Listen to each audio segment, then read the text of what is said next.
then make the cut. The cut right now sitting at -1. Former 49ers quarterback Colin Kaepernick and Carolina safety Eric Reid both settling collusion lawsuits against the NFL. Terms undisclosed. And former Pistons Ben Wallace and Chris Webber both nominated for the Basketball Hall of Fame. At the Ticket Update Desk, I'm Jeff Lesson. For more, 971theticket.com.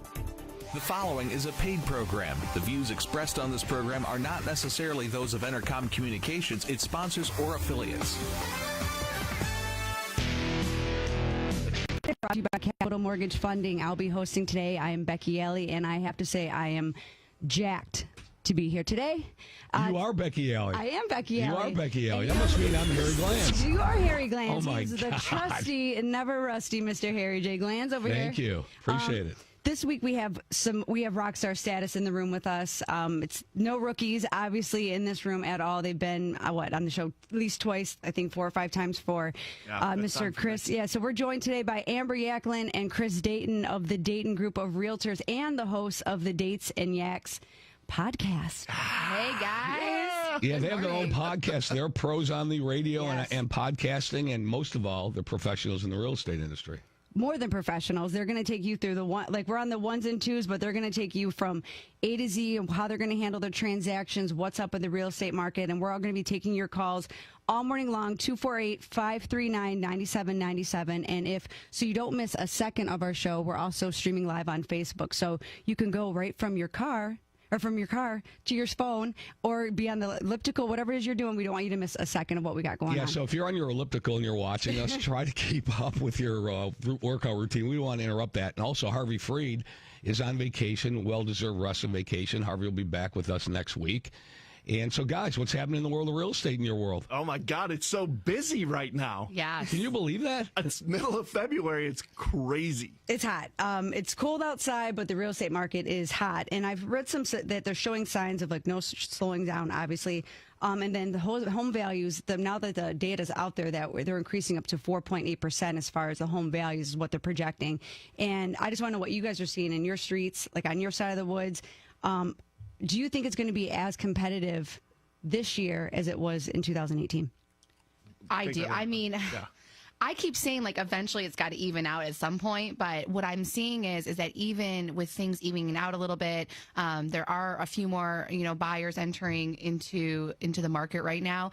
The inventory is still not there, so it's highly competitive. As soon as they find the home that they want, because there's 11 other people that want that home. Right. A lot of buyers, I think, want these turnkey, move right in, drop my boxes, live my best life home. But so does 11 other people. And one of the things we were discussing is if you can get out there and get one of these houses that maybe been sitting a little bit or need some work, if you can just roll up those sleeves and go buy a can of paint, you might be a little bit more competitive in the buyer pool. Right. And we've got 5 new listings coming this week. But Amber, she sold a house in January. Yeah. Okay. Farmington Hills, 1 day on the market, 39 showings. That is crazy. Yeah. 6 offers. So that tells me there's a lot of people. There's 5 people who were serious enough to write an offer that were looking for a home in Farmington. That was what was the price on it? $250? That was a $250 home. Yeah. And what's really funny is the 6 people wrote offers, and there were other people who didn't even bother because they knew they couldn't probably touch how far above asking it was going to go.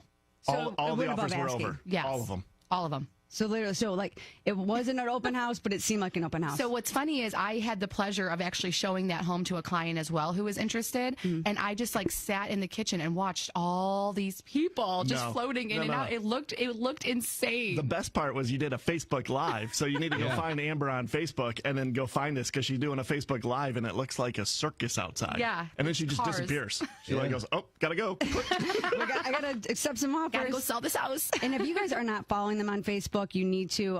Amber's always entertaining on her Facebook Live. It's kind of like a vlog that she started. Yeah. And I kind of appreciate it because it gives you that real life, real person kind of touch with you, right? Because most people, okay, you guys are powered by EXP. You hear it's cloud-based, all that. Right. But what does that really mean to a buyer, right? What does it mean to a seller? Okay, you're cloud-based. That's great for a realtor. But as far as at the end of the day, they want to work with you. They want to work with Amber. They want to work with Chris. They want to work with these real life people that are going to be in touch with their emotions, understand the process, and they don't really care that You know, the fact that you guys have that training cloud and you guys have the information at your fingertips, that's fantastic. But at the same time, you guys kind of put that spin on things where you're real people and you allow them to kind of open up that candidness and that transparency into your real lives, which is refreshing. Yeah, I mean, we build really amazing relationships with our clients. It's kind of funny. They end up becoming like our best friends. And it's so awesome to see that. I had some clients who moved up from Louisiana. They were one of my first out-of-state clients, not the first, but, you know, they're like the kind of clients where you got to like put them in your car and go drive around for 12 hours because they don't know the area. Yeah. And they're now one of our best friends. I mean, they come over for dinner and we are like thick as thieves. It's awesome. I'm from around here, and there's times where I'm like, I'm not from around here. Where am I? Like, what road am I on? I'm getting confused. So, Amber, when you take that client into a house, let's say you walk in the house, you know, you find it, you go through the listing tickets, and you say, okay, you're in an area, you're going to show them maybe 4, 5, 6 houses that day. So you pull up to the house, it looks really good on the outside, and I love your personality. You open the door, and all of a sudden, there's a whole lot of, you know what, going on in that house. Oh, man. Do you ever just say to your client, look, we got to go. Nope, I'm not even showing this house. Let's turn around. I got another one for you. Do you ever just say, out, like just right off the bat? So no, because it's not me buying the home. And I learned long ago that it's not my decision either on what I think is too much work. That's all perception. So I walk in, I open the door, and I let them walk through first and just say, hey, let's go take a look around and let's see. Now, I've had clients who are like, nope, no way, gotta go. Right. Except for one time I did show a house and there was squatters inside. Oh, man. And yeah, I walked up to the stairs and this man and woman are like in the master bedroom on an air mattress playing video games. Yeah. And he comes out and introduces himself, and I'm like, I gotta go. And my clients are like, let's see the rest of the house. I was like, get in the car. So, yeah. And the reason I'm asking the question is so by the same token, if you walk in and your client turns around and says to you, okay, Amber, Chris, I'm out of here. I'm out. And then do you say to them, hey, listen, wait a minute. It's just carpet and paint. I know you don't dig the orange paint, but you know what? We could paint over that, and the carpeting you could take out. The bones of this house. Yes. Really, really solid. You might want to overlook, you know, the cosmetic, and just, you know, I'll buy the paint for you. I mean, it's not that big of a deal. So that's why I'm asking those questions. So you've got on one end of the spectrum and then the other end of the spectrum. So what you're telling me is you really have to watch what you're saying and maybe let them react first, and then you add on to that. Yeah, and just letting them know, too, that, you know, bringing people down to earth from their expectations. A lot of times it's an emotional high when they're looking for a new home. Right, Chris? I mean, real estate is very emotional. Yeah, it's champagne taste with beer budget. Yeah, hope sunshine and rainbows we're buying houses with sometimes. Yeah. It's just how it goes.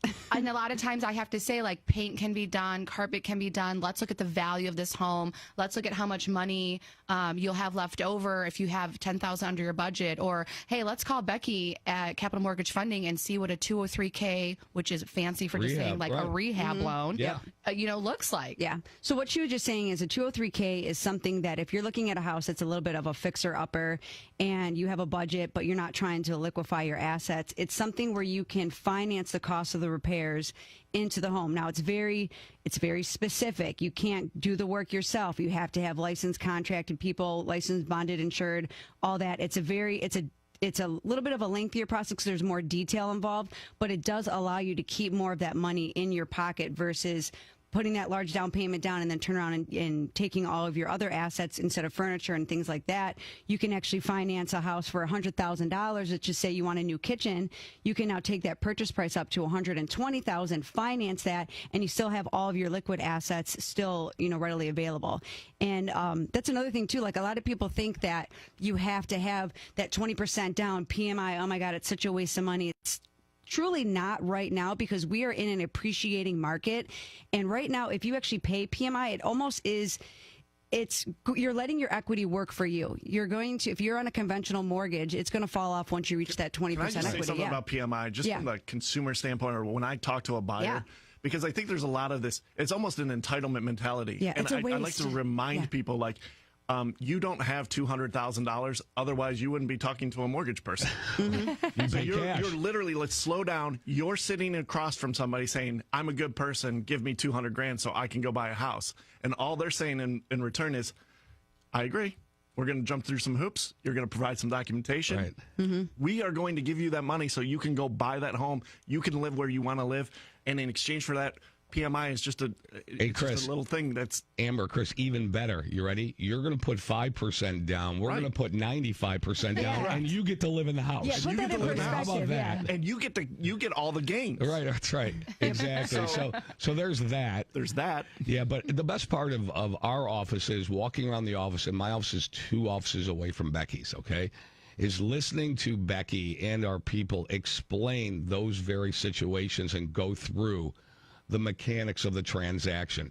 The education and the information and the way Becky disseminates that information to her clients is it's a work of art. It's like no other. And that's what we really are proud of. So when your clients are calling her up, it's a tutorial that Becky's giving them. It's phenomenal. All right, we're coming up to a commercial break. When we come back, we're taking all your calls, answering all your questions. 248-539-9797. We'll be right back.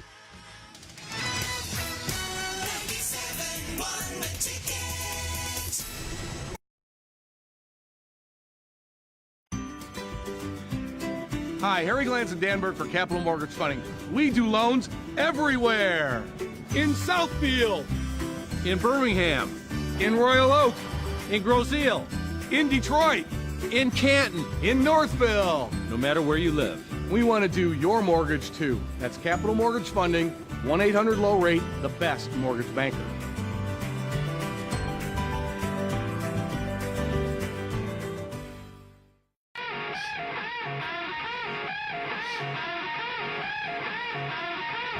Welcome back to the show, 9:15 if you're just joining the Hardcore Mortgage Real Estate Business Show. Again, brought to you by Capital Mortgage Funding. We're in our 19th plus season here.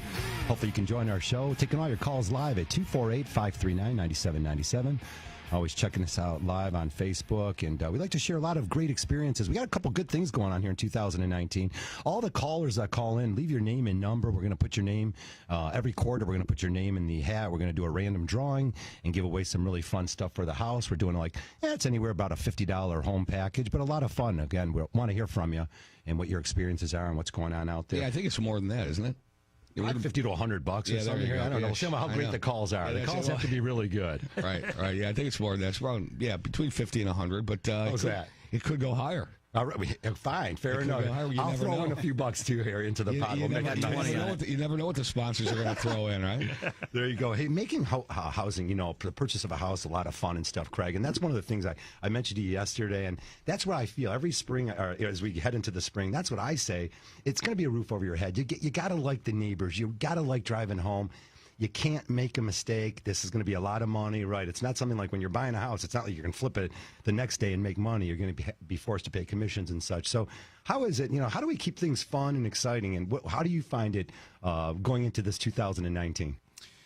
Just with my clients alone, I like to make it a total experience, right? From going out to looking at homes, stopping maybe at your local pub or restaurant, take them out to dinner, get to know them a little bit more, especially if they're brand new clients that you've never met before. Try to get to them and make that experience enjoyable. Go to the houses and have contests and do that kind of stuff to make it rewarding for them at the end of the day, and to try to make that transaction is a happy one. We talk about those needs lists. You sit down with the family. I love how your approach with that, and then you get to know what they're looking for. And then sometimes these needs have to change a little bit. The needs and the wants, and you're shuffling those around a little bit. We definitely talked about location. That's going to be the key thing. Sometimes we have to think out of the box a little bit. Do you see some of the houses that haven't sold over the last, let's say even 3 to 6 months? I want to call them, they're just there's some deficient in something. Do you see some opportunity there where maybe some families could think outside of the box and make that their home? Absolutely. There's a lot of different things that they can do. I always say that the houses that have a ton of character, but the inside might not be redone or refinished, some of those houses are actually the best ones to go buy. They're well taken care of on the inside. Yes, there's not the cosmetic stuff that might be done with the stainless steel appliances or the granite or the paint or whatnot or carpet. But you can go in there and you can have that vision, and I think that's extremely important to look at those, and then look at the fundamental things that are really important: the furnace, the hot water tank, the air conditioner, the windows, the roof. I think those are key things that the homeowner has to look at, and then take into the cosmetic part of it. Yeah, so Craig, we talk about that a lot. We talked about it most recently last week on the show, is that the big things are the big things. That's what you check out: the windows, the roof, the furnace, the foundation, the cracks here and there. Those are the big things. The cosmetics, the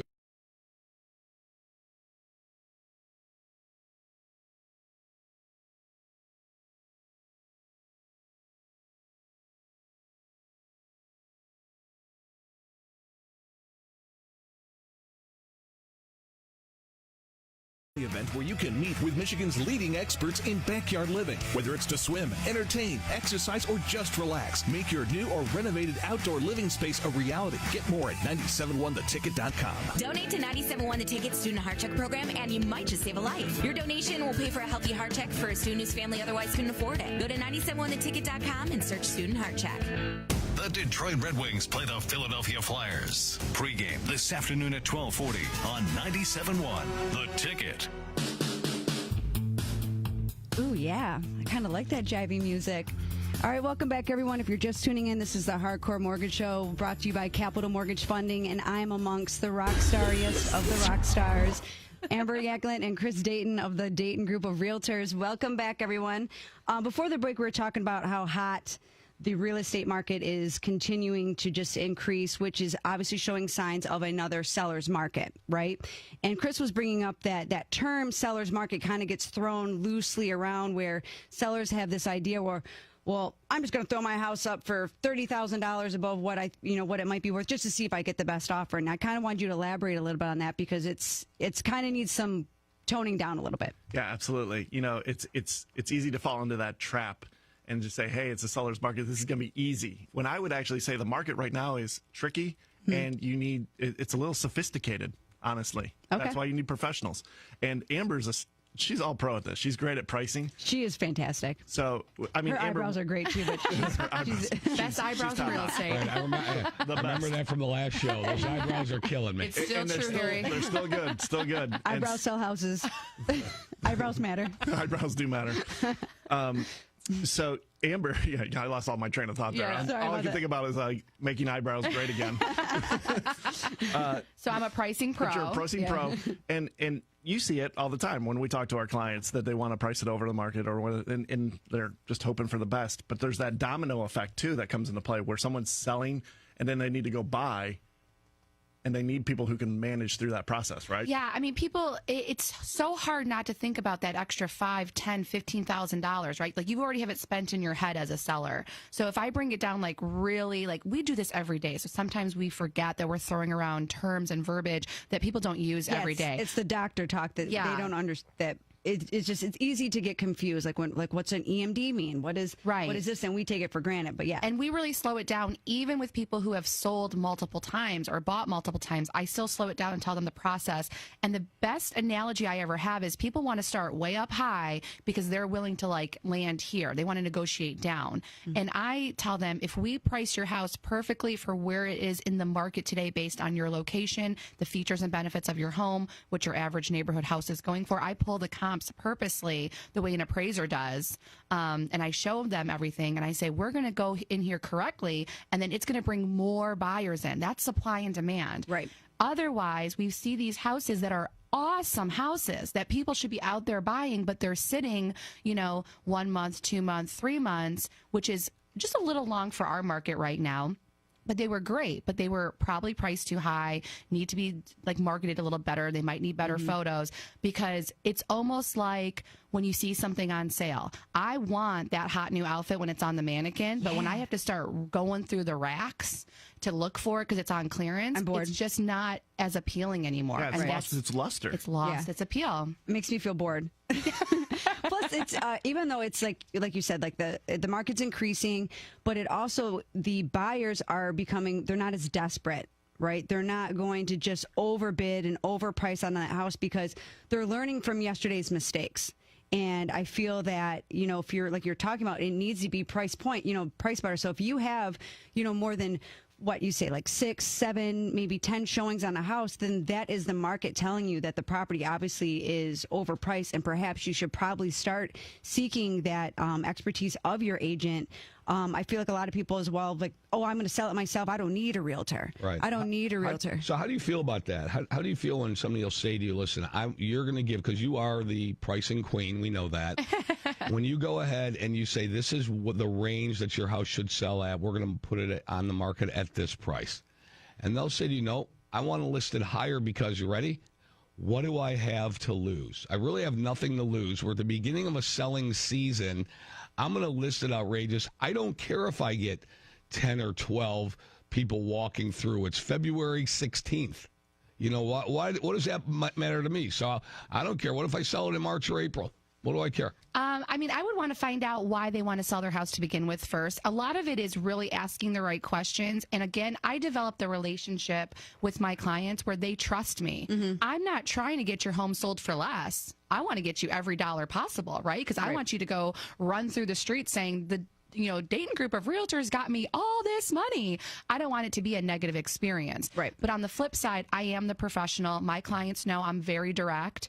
I tell them what it's going to take to get a house sold, and I'm not in the business of, sitting on property. Right, and that's why she's on the Hardcore Mortgage Show, because we are in the business of telling you what you need to know, not what you want to hear. Exactly. That's why we give the hardcore answers to the hardcore questions. Yeah. And, it's the truth. That's, you get penalized for speaking the truth sometimes, but that's what we don't tell people what they want to hear, but what they need to hear. We're in a time where everyone has all this information on their fingertips, right? There's even mortgage companies out there that allude that all you have to do is push a button and you get a mortgage, and that's just not the case. You can't replace the person on certain transactions, and a real estate agent is still a viable part of the transaction. Just like your loan officer, you need to get educated up front.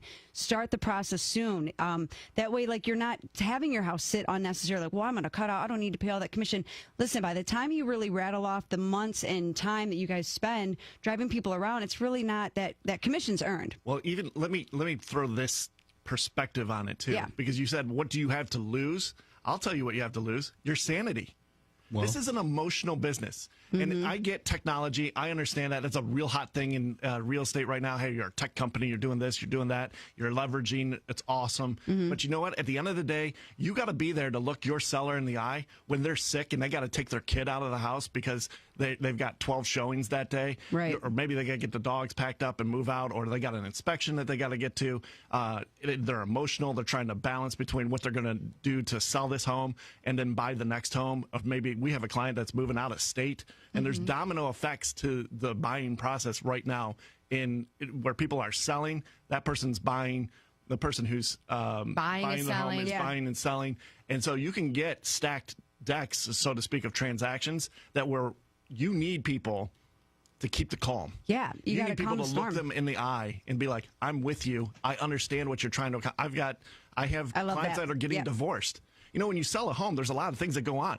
Someone could have died. Someone could be getting divorced. Somebody could be moved, transferred. They didn't want to. You might be having a baby. You might be, there's so many life things that happen, and we're able to help consult through there. And it was life coaching. It's like life coaching. Now that it's life coaching is cool. Yeah. We talked about this on our last podcast episode too. We were with Aaron Bedore from 87 Media, and we talked about how the salesperson today is not what the salesperson was 20 or 30 years ago. So the salesperson used to have to be an expert in that region or that field or that neighborhood. Okay. And now we have everything right here on our phones. We can be our own experts. So what is a salesperson today? They're consultants. Right. So just because you can look up the value of your home, probably get pretty close to it. You can put a sign in the yard because you can go buy one at Home Depot, and you could even probably throw it on a few websites. Doesn't mean that you see what happens behind the scenes from contract to close. Right, and there's a lot of things that like some cities have city certs where you have to do a private city inspection. There's a lot of ins and outs that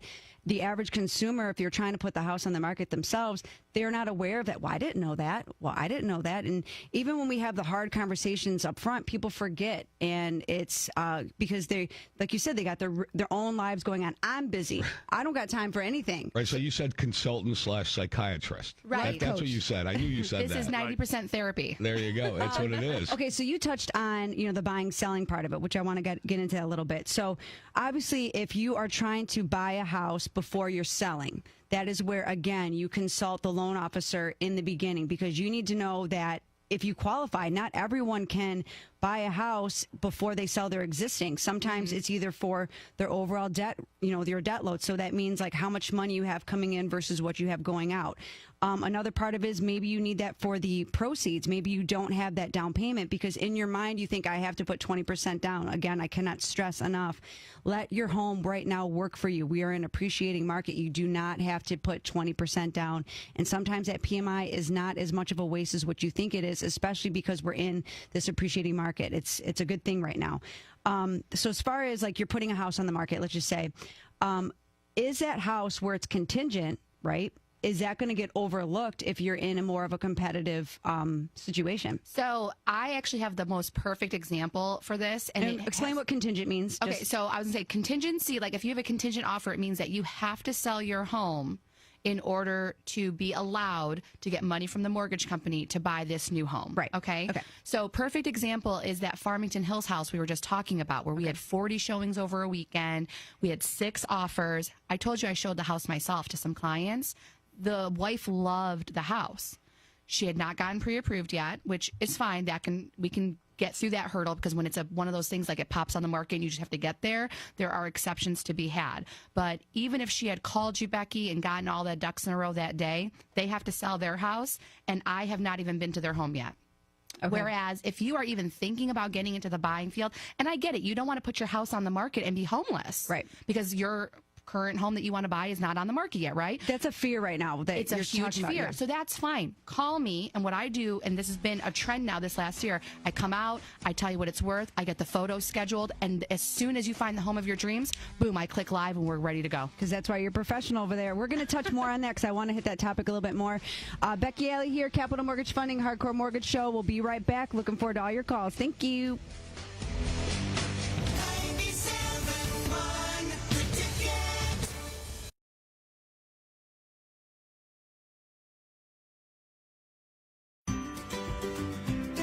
Hi, Harry Glantz and Dan Burke for Capital Mortgage Funding. We do loans everywhere. In Southfield, in Birmingham, in Royal Oak, in Groseal, in Detroit, in Canton, in Northville. No matter where you live, we want to do your mortgage too. That's Capital Mortgage Funding, 1-800-LOW-RATE, the best mortgage banker.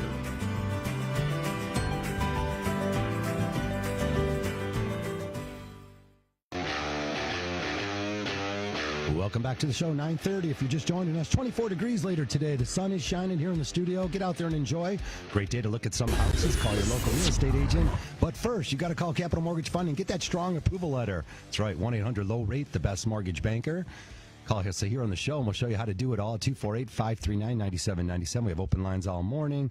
We got unbelievable Craig Joe right in here from Howard Hanna Real Estate in Birmingham. Craig, you're awesome. I think you're going to be slammed today. We're already getting you buyers. We'll keep this thing going for you here. And that's what makes it really fun, is working with fun people that are knowledgeable in the industry. We always say that the knowledge gives you the confidence, and then it makes everything so much smoother. And I'll tell you, we close deals 15 to 30 days, but the files that close that quickly, it's the clients it's because of the clients. It's not because of anyone else. It's the clients that understand their process, get their documents together, and work with real professionals like you who have those inspectors all lined up, and obviously good communication with the listing agents to get transactions done in a timely manner. We got some really fun stuff coming up too. We got the great show coming up at the Cottage and Lakefront Living Show at the Suburban Collection Showplace. That's going to be happening out on February 28th to March 3rd at the end of the month. I'm excited because I'm going to stop by there, Ronnie. I think we all got a chance to get out there. You got 2 shifts out there. Great. But it's a lot of fun if you're going to get out there. This is one of the more fun shows because, again, second homes are really a lot of fun. And looking at all the things that a Lakefront Living brings you, sort of get you that little taste of spring right here at the end of the month. So, again, call Capital Mortgage Funding. If you want to meet us out there, we'd love to see you. It's going to be, again, at the Suburban Collection Showplace. Yeah, we're going to stop by after the show, meet everybody, and greet everybody. We're going to have a booth set up like we do. We do a lot of trade shows in the area, a lot of professional shows, the CPA Continuing Ed show, along with a lot of home improvement shows that we do, because guess what? Buying a house is one of the largest transactions, if not the largest transaction people are going to make in their lives, and we have to dispense accurate information. Yeah, well, Harry, one of the things families can do too, and Craig,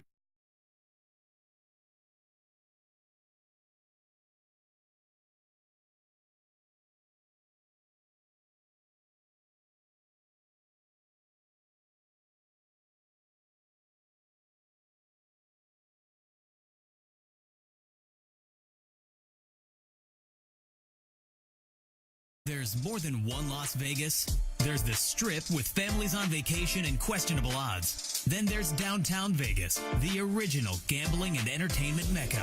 That's where you'll find the D Las Vegas. Book your stay at thed.com. The D Las Vegas, your home for Detroit sports in Vegas. The only way you can take 97.1 The Ticket with you is the radio.com app. Download it today and listen to us anytime, anywhere. 97.1 The Ticket. Yeah, I'm digging the music today. Welcome back, everybody. Becky Alley here with Chris Dayton, Amber Yecklin, and Mr. Harry J. Glange. This is a hardcore mortgage show, and we're getting pretty fired up. If you're not tuning in on the radio, you really should be checking us out on Facebook Live because it's a party in here during the breaks, and you guys are missing it. So there's that. Always a party with you. All right, so we got a caller. We're going to go to the phone lines. We got Tom from Ypsilanti, and he's actually looks like he has some questions about preparing to sell his home. So, hey, Tom, how are you? Hello, Tom. We there? Oh, okay. We're trying to get him connected there. So he's looks like he's actually going to be topping up on the topic as far as preparing your home and what Amber was checking on or talking about right before the break about how you have those pre-listing photos. Yeah, so a really important thing for people who are trying to get into a home, but they don't want to list their home because they don't want it to sell before they find their home. Mm-hmm. We're going in early. We're getting all the photos done. We're getting all the consultations done. We're signing all the paperwork so that when we do go find that home, instead of it just being a contingent offer, so again, instead of it looking weaker because you have to sell your home first, I'm able to go to that listing agent and say, hey, not only are we ready to go, but check out these photos, check out my listing. It's already set to go live, and I know this is going to sell in a heartbeat. So it's me just going to bat for my clients. Well, yeah, you're anticipating that next move, so therefore you're not going to have that delay. So that's huge. So looks like Tom is ready for us, and we're ready for him. Hey, Tom, what's going on? Hey, good morning, everybody. Can you hear me now? Yes, we can hear you. Hooray. Oh, hey. My question has to do with preparing a house for sale. We're selling my mom's house, who passed away in November, so nobody's living there right now. It was built in '63, so it has hardwood floors throughout. Most of them are covered with carpeting. Yeah. And we're kind of going back and forth of whether or not we need to rip up the carpeting to prepare it for sale. What's best is, should we have those hardwood floors available for prospective buyers, or can we just tell them that there's hardwood floors underneath? They're pretty much virgin hardwood floors. How's the condition of the carpet? It could probably, if I were living there, I'd probably be replacing it. Then tear it out and leave the hardwood floors. Okay. Yeah. Do I need to have the hardwood floors redone, or just is it a simple, dusting of it? Well, you're going to have to take a look at that. And I will tell you this, throughout the 1960s, what they did was the flooring that they prepped the houses with for carpeting to put over were very beautiful hardwood floor, planked hardwood floors. Pay big money for that stuff now. Yeah, and I know that because I grew up in one of those houses. And, you take up that carpeting and it's going to be determined. I'll let, Amber answer the question in more depth, but you're going to have to determine what the shape of that floor is in. But you might want to take in one of the smaller rooms, take up maybe like a closet. Yeah, take up the carpeting and expose that hardwood floor, and it's going to be a gem what you find underneath there. I don't think you're going to have a problem with it. Yeah. Okay. Tom, first I want to say I'm really sorry to hear about your mom because, we have to deal with that a lot in our industry, and it's not an easy thing that you're going through.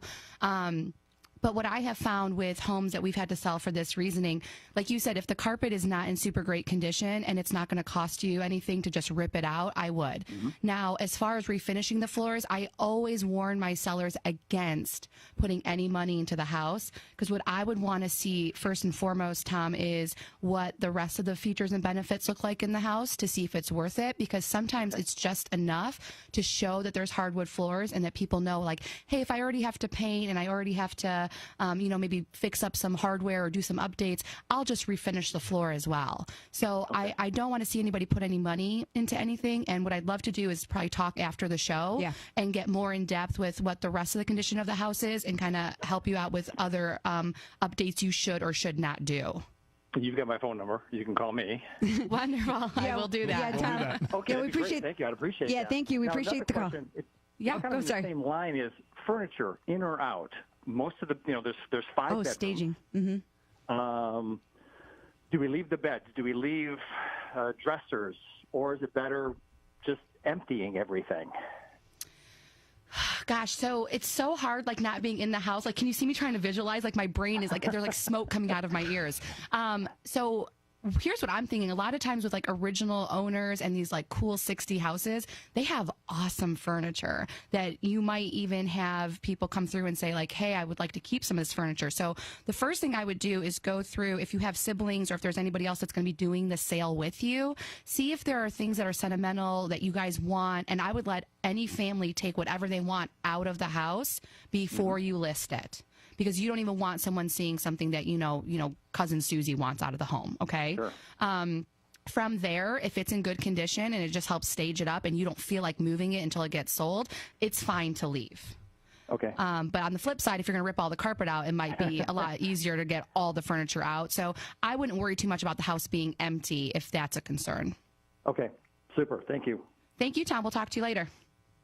Yeah, and he actually brought up a huge, like a really good topic that I wanted to kind of steer in. So you have someone that's selling their house, right? They're confused. Do they, make these certain upgrades, right? So, what do you do in those situations, right? You're saying that you prefer to go in there instead of like, okay, because some people might think a backsplash makes the kitchen look fantastic and maybe they don't have a backsplash.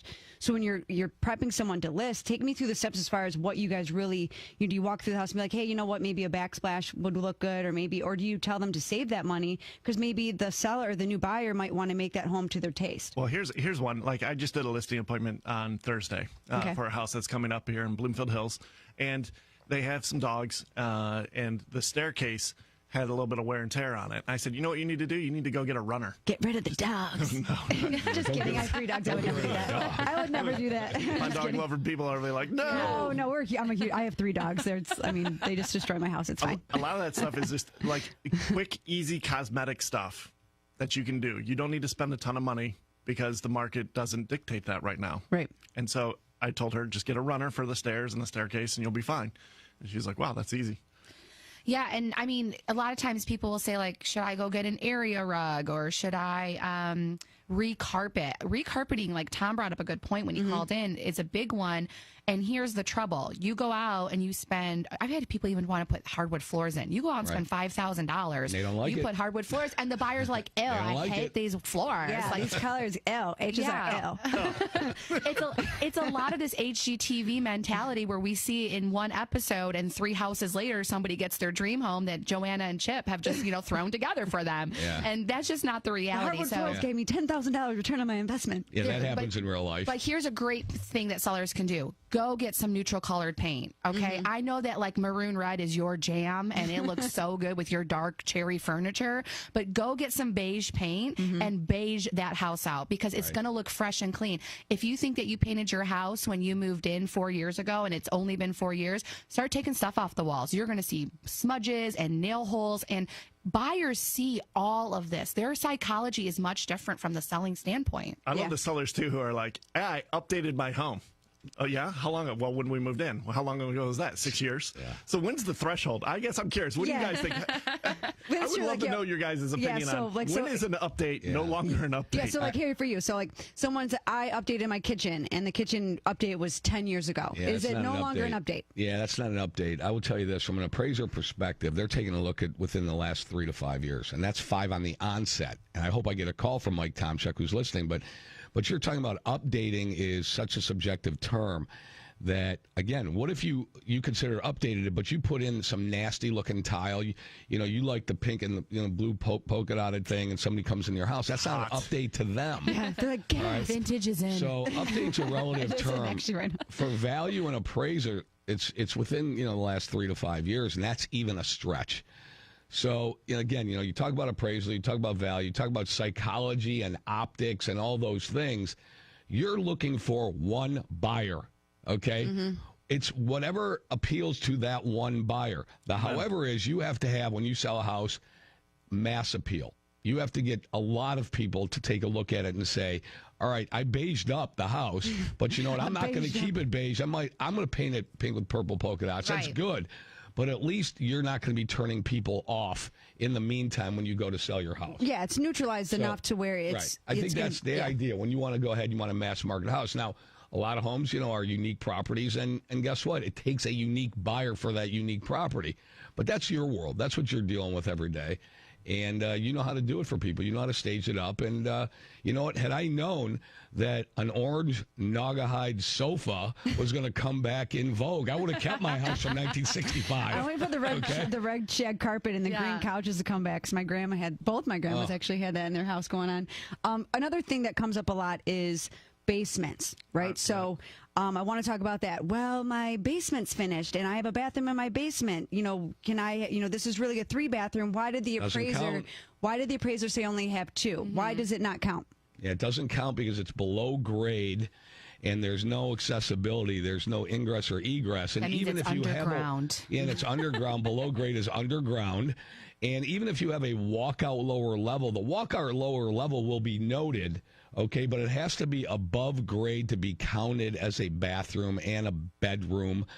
And there are so many rules. Even if it's below grade walkout and it has a window for safety reasons and ingress and egress, it's still not counted as a bedroom because it's below grade. What's funny, Harry, because you brought up the appraisals, and we were talking on the break about how important it is to know what you're going to get, even in multiple offer situations with the appraisals. So we definitely need to touch on that. Sure. Yep, when we come back, we're all about these appraisals, these values. I'm super pumped, everyone. Check us out on Facebook Live. When we come back, all your calls, 248-539-9797. 97.1 The Ticket.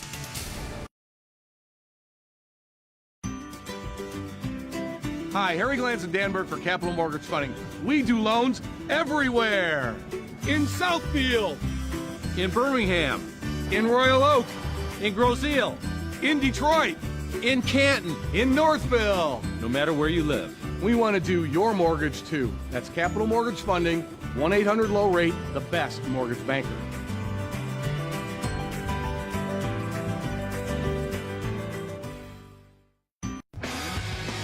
$9:45. It's the Hardcore Mortgage Real Estate Business Show brought to you by Capital Mortgage Funding. Give us a call, 1-800-LOW-RATE, the best mortgage banker. Get that stronger approval letter. Always here in the studio, 248-539-9797. Happy to have you on board here. Again, we got Craig Joe right in. He's a great agent, lots of fun to talk to. And if you guys are looking at getting out there, definitely give us a phone call. We got tons to share with you still. We at Capital Mortgage Funding also want to talk to you about a couple different programs out there. The down payment assistance program. Now, listen, Mishta loans have been out there forever, Ron. I don't know what's going on with the crazy Mishta loans all of a sudden, but $7,500, the state of Michigan, if you qualify for the program, they'll give you $7,500. They have 61 selected zip codes, and that program will give you $15,000. But there's only about 4 to 5 million left. You got about 3 weeks to go ahead and get your funds reserved on that program. So again, there's some great down payment assistance programs across Michigan. The Michigan Housing State Development Authority, called MISHDA, they offer these programs up. They're quiet second mortgages. They're sort of second mortgages that are attached to your first lien. You don't have to pay them back if you stay in the house for 5 years. But again, you got to qualify for the program. You can't make too much money. It is for lower to moderate income families, and the housing price could only be up to $224,900 or $224,500. So a little bit to know on that program, but we offer all of those at Capital Mortgage Funding, along with all of our great zero down programs, VA, rural development loans. Take a look at FHA at 3.5% down and learn all about sellers' concessions on how to purchase a house. So I'm trying to touch on everything here this morning. Harry, our jumbo loans are absolutely the best. If you've got a great house, if your loan amount's over $484,350, that's the new jumbo limit, give us a call, Capital Mortgage Funding. We got programs without PMI. If you're looking at buying that gorgeous house on wherever it is in the Grosse Pointes in Ann Arbor, whether it be up in Genesee County, Livingston County, anywhere, Birmingham, Bloomfield Hills, give us a call, 1-800-LOW-RATE, and go ahead and lock in a great, great interest rate. We got tons to share with you, too. Other fun stuff about real estate is the reverse mortgages. We're going to just tap on a little bit. We talked about some cash-out refinances. You can use the funds in your home right now to get rid of some of that credit card debt. I know a lot of you have some of the woes from Christmas. We call it the woes of the last holiday season, and those bills are showing up. So a lot of families right now might have some opportunity with all the built-in equity of your home, where you can pull some equity out of your home, use that to get rid of your toxic debt, those high interest rates credit cards, and get yourself back on your feet. So that's about it. I'm going to run out of breath here. 248-539-9797. Craig, it's your turn. You talk all night. You realize you did that in about 90 seconds, Harvey. You went over FHA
Welcome back. You're listening to the Hardcore Mortgage Show. I'm Becky Alley here with Harry Glanz, Chris Dayton, and Amber Yecklin.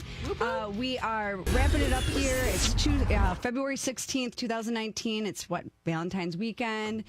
Some people are going to be out living the life with their sweethearts and all that, but then they're also going to be looking at homes this weekend. And hopefully you'll be calling Amber and Chris to show you, call you, whatever it is that they need to do for your next home, whether you're going to purchase or list it. Yeah, if you're lonely. If you're lonely, call us. We'll match you up. We'll get you in love with a house. Speaking of love, I did see a little statistic, right, that Metro Detroit has the highest singles that do not own homes, like 23%. I think like second is Baltimore under Charlotte, North Carolina. So 23, there's 23. Now single means. So are you saying we have a commitment complex? I think that we're like the millennials, right? It's a different mindset. So I don't think it's not so much they're not committed. It's just they're taking longer. They're not wifed up by the finger. They're wifed up by the heart. I'm going to tell you right now, I'm going to give a huge shout out to my millennials, okay? Because they get a bad rap, but I'm telling you right now, they have figured out home buying because they are waiting to get the home that has all the features and benefits that they really want. It's not like years ago where you bought like your first home and it was like the size of a shoebox, and then 5 years later you upgraded, and then 10 years later you upgraded, and then you finally got like your mansion when you're 65. Like they are waiting. Nothing against being 65 or having a mansion. They are waiting and they're getting that kind of quote unquote forever home now. Right. And like, okay, so I'm technically a millennial. Like I'm on the upper crest of that part, but whatever. Elder millennial. Yeah, I'm the elderly of the millennial group, I would say. Yeah, but you're right. elderly. Like if you think about it, like when in my mind in high school, right, it was 25. Like 25, I need to be graduated from college. I need to be married. I need to have kids. I need to, have my house. And it's just a different, and I bought my first house when I was 24. And now it's just a different mindset. And I think a lot of it is because it was so ingrained in us about, college, go to college first. You got to go to college. Well, now you graduated with $40,000 worth of debt, most on average. And so now that's, so they're staying home longer but they're also saving their money. And you're absolutely right when you said that they're not doing that 5-year house anymore. They're literally coming out of the gate, established. Some of them have families and, buying their first homes when they're 32, 33 and kind of, like you said, hitting that forever home right off out of the gate. And I wanted to ask you, are you seeing more where it's still that trend where they want that turnkey? Because I feel like the old trend, like the old school way of thinking was, I'm going to put in that sweat equity. I'm okay with buying the best house in in a great neighborhood, but the lowest price in the worst condition. So are you guys kind of seeing that? Is it opposite? Like what's going on up there? No, I've said that for years. Yeah, that the buyers in the millennial stage that they just want turnkey. They want to walk in, they want to go, this is perfect. So is it they want what they want when they want it, and they want it now? They want an Oompa Loompa, and they want it now. Here, Daddy. this is a bad word, so call in. Is it an entitlement issue? Because I believe you should only buy what you can afford. I believe that if you're a millennial and you can afford, doesn't matter what you are, okay? Because boomers, we were the worst. All right, we just bought when we bought. We spend excessively and all that kind of thing. So I try to learn from past behavior and try to teach people that, you should only buy what you can afford and lay your head down on your pillow at night and go to sleep and not be married to a mortgage payment. Mm-hmm. Yes. So when you say waiting, are they waiting because they want to wait and they can afford it and that's the right decision? Or they're waiting because they feel that they're entitled to buy a $500,000 house for their first house? Honestly, I think we have an epidemic where people just don't understand money. Honestly, because they need to know what they can afford. They need to call a professional. Right. I mean, there's people out there who think that their tax refund is income. Yeah. Like I'm getting a bonus. No, you had a loan to the U.S. government for free. But that's a different show for a different time. Like that's the show. They don't understand their money. That's the show where you paid too much in, and now you're getting a check back, and you think that's a bonus. No, that was your money to begin with. That's not a bonus. It's not a bonus. You didn't calculate properly up front. But then those people don't understand what they can afford. So that's my point. My point is that when you sit down with somebody, and I know that everybody gives millennials a bad rap. I know they do.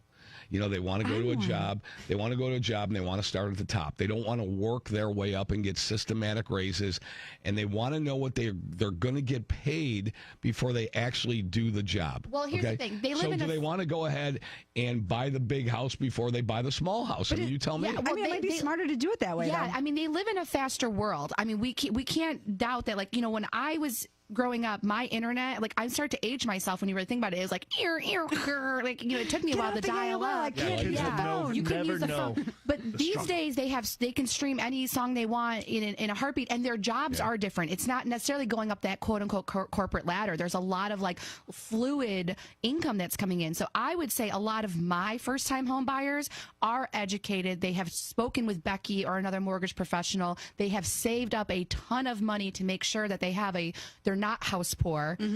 They're just a more informed buyer. So with that being said, if I can stay at mom and dad's a little longer and mom and dad don't mind, why not? I'm not hitting on that. Take me back to mom. So systematically, if that makes sense, and they do have upwardly mobile income, they do have savings, and they can afford it, then my position would be, why not? I'm not talking about that. I'm talking about the people that can't, but think they should just go out and buy, a big house. The entitled ones. Well, I mean, that's where you need to step in, and you need to, really call us up front, because these are the conversations, like Chris said, there are some individuals, even, like, I don't care, there's older.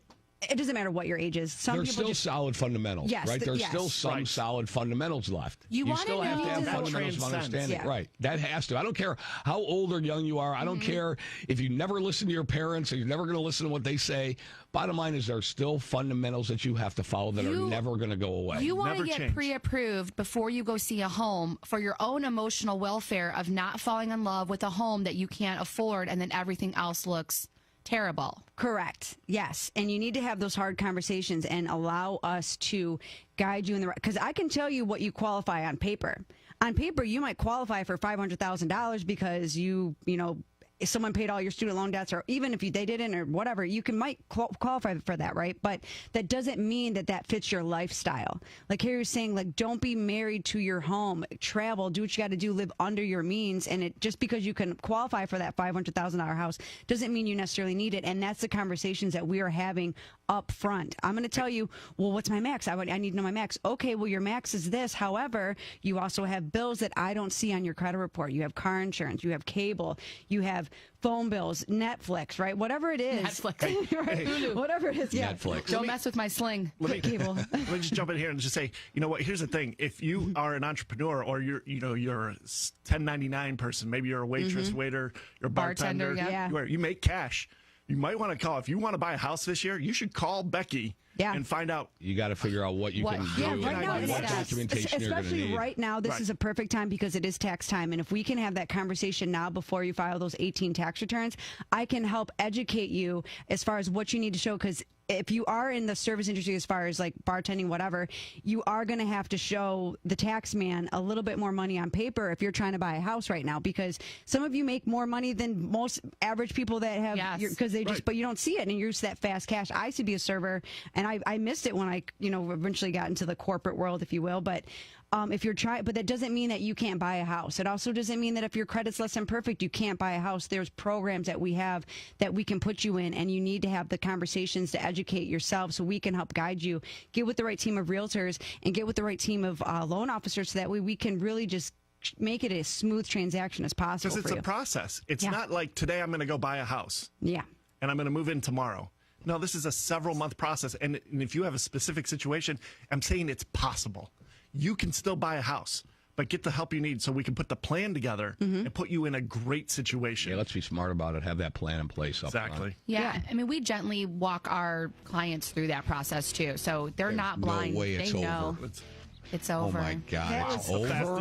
We have so much more to go, but I mean, we'll probably wrap it up after the break. We probably should do a podcast right away, but we appreciate everyone that was tuned in this week, checking us out on Facebook Live. We look forward to seeing you guys next Saturday here. Thanks for tuning in. Hardcore Mortgage. I'm Becky Alley. Amber, Chris, thank you very much. Thank you guys for having us. Guys, we love you. You guys are awesome. Have a great Saturday, everybody.